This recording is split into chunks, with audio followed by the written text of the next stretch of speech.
Hello everyone, मैं प्रिया ठाकुर एक बार फिर से हाजिर हूँ आप सबके लिए एक नई कहानी के साथ।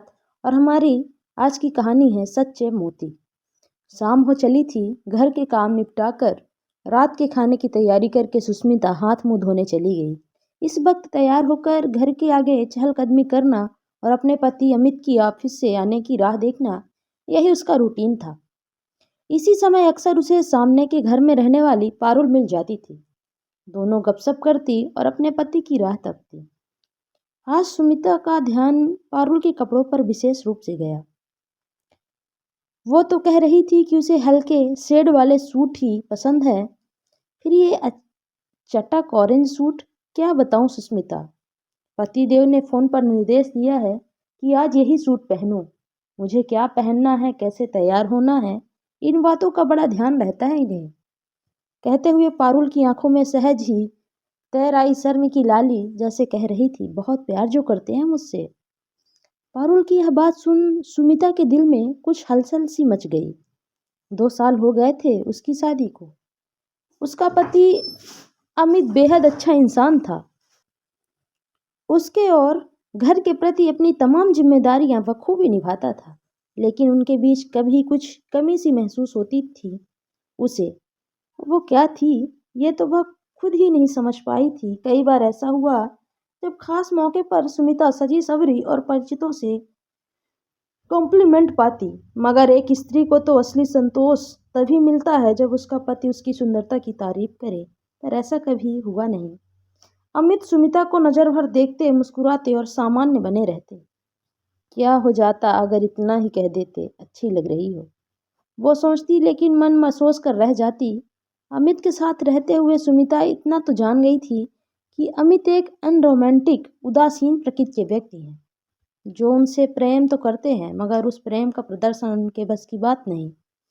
सुमिता के हसीन रोमांटिक कल्पनाओं के पंख टूटकर यथार्थ की धारा पर बिखर गए और उसने इस स्थिति से समझौता भी कर लिया।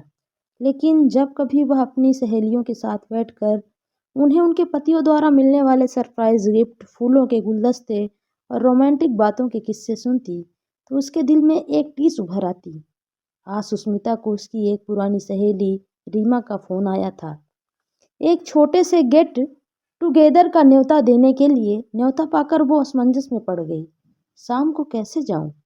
अमित उसी समय ऑफिस से आते हैं, फिर उनकी चाय, डिनर।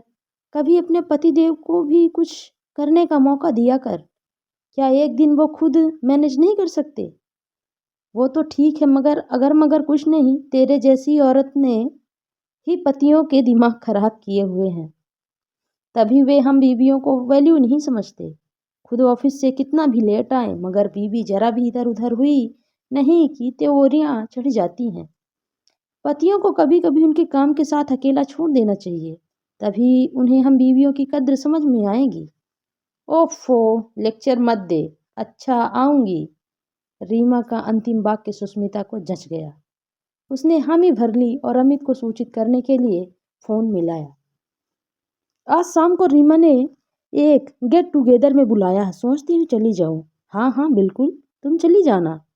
जब आना हो मुझे तो फोन कर देना, मैं तुम्हें पिकअप कर लूँगा। अमित ने सहर्ष स्वीकृत पा सुमिता को कुछ निराशा हुई। उसने सोचा था अमित ना नुकुर करेंगे और वो अपनी बात पर अड़ग जाएगी। आखिर लड़कर जीत गई। चीज का तो मजा ही कुछ और है, चाहे वो एक मामूली सी स्वीकृति क्यों न हो। खैर, वो बेमन से तैयार होकर चली गई। गेट टुगेदर में अपनी सभी पुरानी सहेलियों से मिलकर उसे बहुत अच्छा लगा। कितनों से तो वो सालों बाद मिली थी। गपशप हो रही थी, हंसी ठट्ठे चल रहे थे। एक रीमा ही है जो सभी पुरानी सहेलियों को किसी न किसी बहाने इकट्ठा कर लेती है। काश मैं भी ऐसा गेट टुगेदर कर पाती, मगर अमित को ये सब जरा भी पसंद नहीं। सुमिता सोच रही थी, तभी उसे ध्यान आया कि वहां उपस्थित नीलू का जन्मदिन अभी पिछले हफ्ते ही था।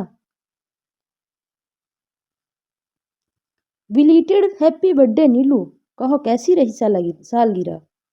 सुमिता ने बधाई देते हुए कहा, बहुत अच्छी। इन्होंने रात को 12 बजते ही पहले एक रोज बुके दिया, फिर केक कटवाया मुझसे चोरी छिपे लाए थे, फ्रिज में ही कहीं छुपाया था और मुझे पता भी ना चला। नीलू चहकते हुए बता रही थी। फिर सुबह एक सुंदर सी साड़ी गिफ्ट की और हम दोनों सारा दिन घूमे। फिर नीलू अति उत्साहित सी, मगर उसका उत्साह सुमिता के मन में ईर्ष्या उत्पन्न कर रहा था। मेरे जन्मदिन पर तो ऐसा कुछ भी नहीं हुआ, बस अमित ने सुबह मुबारकबाद दी, फिर दोनों मंदिर गए और फिर वो रोज की तरह ऑफिस और मैं घर में व्यस्त हो गई। तुलना करने पर सुमिता का दिल बुझ गया। 10 बजने को आए थे, 4 घंटे हो गए थे सुमिता को घर से आए, मगर अमित का एक बार भी फोन नहीं आया। वो बार बार अपना मोबाइल चेक कर रही थी। डिनर का समय निकला जा रहा था। क्या अमित को अभी भी मेरी याद नहीं आई? सबके फोन आ रहे हैं सिवाय मेरे। ज्यादा देरी होती देख उसने खुद ही अमित को आने के लिए कह दिया। वो 15 मिनट में उसे लेने आ पहुंचा और दोनों घर की ओर चल दिए। कैसी रही तुम्हारी पार्टी? अमित ने औपचारिक लहजे में पूछा। अच्छी रही। घर कब आए? तुमने फोन ही नहीं किया। मैं तुम्हारी सहेलियों के बीच तुम्हें परेशान नहीं करना चाहता था। तुम्हें भूख लग रही होगी। नहीं, मैंने ब्रेड बटर खा लिया है। अमित का नॉर्मल व्यवहार सुमिता को अखर रहा था। ना ही उसके लौटने में देरी होने पर झल्लाया, ना ही डिनर पर मिलने पर गुस्सा। मेरी कमी जरा भी नहीं अखरी। सुमिता खुद को उपेक्षित महसूस कर रही थी। धीरे धीरे अमित को उदासीनता सुमिता के लिए असहनीय होती जा रही थी। उसने अपने दाम्पत्य जीवन में शांत झील का ठहराव नहीं, बल्कि समुंदर की तेज तूफानी लहरों का उफान चाहिए था। प्यार नहीं तो तकरार ही सही। कुछ तो खट्टा मीठा स्वाद हो जीवन का। देखती हूँ कब तक ऐसे ही बने रहते हैं। मन में कुछ निश्चय कर सुमिता शांत झील में कंकड़ फेंक कर हलचल उत्पन्न करने की कोशिश करने लगी। आज खाना बनाने का मूड नहीं है। कोई बात नहीं, बाहर से मंगा लेंगे। आज मैं जल्दी सो जाऊंगी। तुम दूध खुद गर्म करके पी लेना। अच्छा, शाम को मैं अपनी एक सहेली के यहाँ जाऊंगी। तुम बाहर से ही डिनर करके आ जाना। ठीक है। सुमिता अपनी भरसक कोशिशों पर संक्षिप्त सा उत्तर पाकर सिमट कर रह जाती। आज उसने दाल में जानबूझकर तेज नमक डाल दिया, मगर अमित चुपचाप खाता जा रहा था। उसे यूं चुपचाप खाता देख सुमिता से रहा नहीं गया। दाल में कुछ नमक ज्यादा नहीं है? कोई बात नहीं, हो जाता है कभी कभी। तुमने जानबूझकर तो नहीं डाला होगा ना? सुमिता स्वयं को रोक न सकी। इंसान है या पत्थर? बुदबुदाती हुई वो भीतर चली गई और उसकी रुलाई फूट पड़ी। अमित उसे ऐसे देखकर घबरा गया। क्या हुआ? कुछ नहीं, मम्मी पापा की बहुत याद आ रही है। मुझे उनसे मिलने जाना है। ठीक है, कब जाना चाहती हो? जितनी जल्दी हो सके। कल ही। मैं कल की ही टिकट देखता हूँ और वापसी की भी। वापसी की टिकट मैं वहीं से करा लूंगी, तुम बस जाने की करा दो। अमित के लिए सुमिता का ये विचार व्यवहार एक पहेली था। शायद मम्मी पापा की बहुत याद आ रही है, ऐसा अनुमान लगा। उसने कुछ पूछताछ करना उचित नहीं समझा और उसकी इस बात से सुमिता और अधिक चिढ़ गई। एक बार भी नहीं पूछा कि क्या हुआ, क्यों जा रही हो? बस मुझे समझ आ गया कि मैं कहीं जाऊं, जीऊं या मरूं, इन्हें कोई फर्क नहीं पड़ता। तो ठीक है, मैं भी कि भला क्यों परवाह करूं। तब तक वापस नहीं आऊंगी जब तक खुद आकर 100 मिन्नतें नहीं करेंगे। रीमा सच ही कह रही थी। आगे पीछे घूम घूम कर जी हुजूरी कर मैंने ही इनकी आदत बिगाड़ दी है। मेरे पीछे अकेले रहकर 2 दिन में ही मेरी अहमियत पता चल जाएगी। और मन में अनकहा गुबार समेटे वो मायके चली गई। 3 सप्ताह बीत गए थे सुमिता को मायके आए। धीरे धीरे उसने अपने घर आंगन की याद सताने लगी। साथ ही मन में एक ग्लानि भी घर करने लगी थी कि अपने पति को और अपने घर को अनदेखा करने की ग्लानि। क्या खा पहन रहे होंगे, कैसे रह रहे होंगे। फोन करते हैं, हाल चाल पूछते हैं, मगर कभी भूल कर भी यह नहीं कहते कि कब आ रही हो। तुम्हारे बिना घर सूना हो गया है, जल्दी वापस आ जाओ। क्या इतना कहने भर से पुरुष की नाक नीची हो जाती है? क्या उसका अहम स्त्री के सामने छोटा हो जाता है? सुमिता जानती थी कि अमित उन मर्दों में से हैं जो पत्नी की गैर मौजूदगी में अपना और घर का ख्याल बखूबी रख सकें। सो आखिरकार हार मानकर उसी ने घर लौटने का निश्चय किया और वो अमित को बिना कोई पूर्व सूचना दिए वापस लौट आई। घर आकर सुमिता हैरान रह गई। अमित बेहद कमजोर और बीमार दिखाई दे रहा था। उसे वायरल इन्फेक्शन ने झगड़ा हुआ था। अमित की यह हालत सुमिता से देखी नहीं गई। उसका दिल भर आया और वो रो पड़ी। क्या हाल बना लिया है आपने? एक बार बता नहीं सकते थे कि इतनी तबीयत खराब है? क्या मैं लौट नहीं आती? मुझे मालूम है कि बताता तो तुम भागी चली आती, इसलिए तो नहीं बताया था। मगर क्यों इतने महीनों बाद तुम कुछ दिनों के लिए अपने मायके मम्मी पापा के पास खुशी खुशी रहने गई थी?